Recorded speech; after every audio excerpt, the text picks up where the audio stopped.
Здравей, как се казваш? Димитрика Иванова. Здравей, Дими.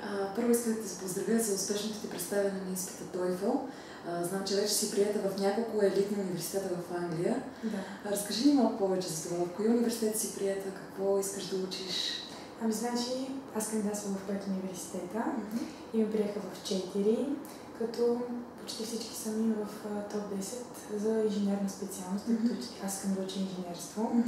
Приехаме в 3 в Англия и 2 в Шотландия, като целият процес на кандидатстване не беше много труден, но също така голяма помощ получих от екипа на Pathways, най-вече от Калина Бакалова, която ме подготви за TOEFL за самия изпит, а също така и от Ангел Келчев, който много ми помогна в самия процес на кандидатстване за мотивационното писмо, което е от изключителна важност за самото кандидатстване.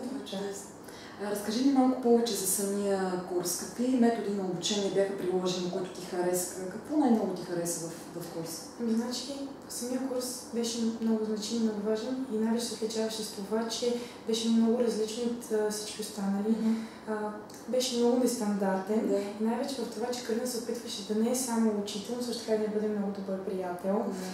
Беше много забавно, защото започвахме часовете с дайте да я видя домашната. Винаги, нали, как беше твоя ден. Също така беше много добре подготвен самия курс, защото всичко беше на английски. Абсолютно всичко тя говореше с нас, контактувахме на английски.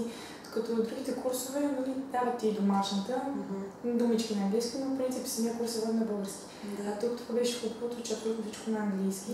И това много ти помага да упражняваш и разговорни английски, както също така и упражняваше граматиката. Беше много добре.